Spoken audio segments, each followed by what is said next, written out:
Mumbai police आयुक्त माननीय देवेंद्र भारती साहेब आणि अन्य अधिकाऱ्यांसोबत आज महाविकास आघाडीतल्या सर्व पक्षाचे प्रतिनिधी 1 तारखेला जो वोट चोरी लबाडी या संदर्भातला विरोध करण्यासाठी जो मोर्चा निघणार आहे त्या मोर्चाच्या आयोजनासंदर्भात त्याची भेट घेतली आणि माननीय पोलीस आयुक्तांना आम्ही सांगितलं की आमचा मोर्चा फॅशन स्ट्रीट वरून निघणार आहे आणि तो फॅशन स्ट्रीट वरून येताना आमच्या सर्व मोर्चेकऱ्यांनी जर मध्य रेल्वेने येणार असतील आणि तर छत्रपती शिवाजी महाराज टर्मिनसला उतरणार असेल तर त्यांनी समोरच्या कॅप्टन सिनेमा किंवा आराम हॉटेलच्या गल्लीतनं जाऊन आझाद मैदान आणि मुंबई जिमखाना याच्यामध्ये असलेल्या पायवाटेने फॅशन स्ट्रीटवर यायचंय, थेट महापालिकेच्या रस्त्यावर यायचं नाही.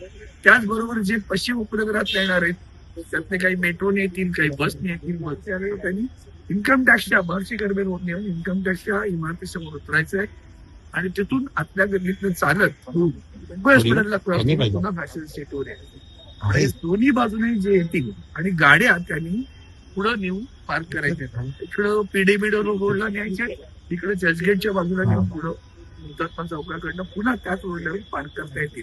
आता या सगळ्यासाठी वेळ ठरलेली आहे.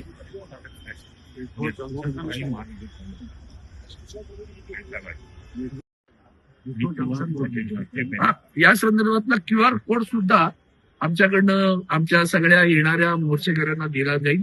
तो पाहिला का त्यांना त्याचा रस्ता कळणार आहे. मोर्चाची वेळ घोषित करण्यात आलेली आहे, त्यानुसार मोर्चा येईल.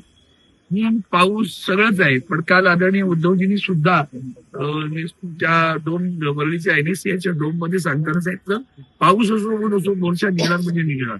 आता आपण पाहताय की माझ्यासोबत सचिन सावंत काँग्रेसचे आहेत, रावळ आहेत, राष्ट्रवादीचे रेड्डी आहेत, बळा दामगावकर आहेत, हे सर्व पक्षाचे प्रतिनिधी आहेत. आमच्या शिवसेनेचे अनिल देसाई आहेत, अनिल परब आहेत, माझे अभ्यंकर आहेत, सगळी मंडळी आता बैठकीला होती आणि त्यानुसार आम्ही हे नियोजन आज केलेलं आहे. त्याला सर्वात आनंदाची गोष्ट की पोलिसांनी पूर्णपणे सहकार्य दिल्याचं कबूल केलं.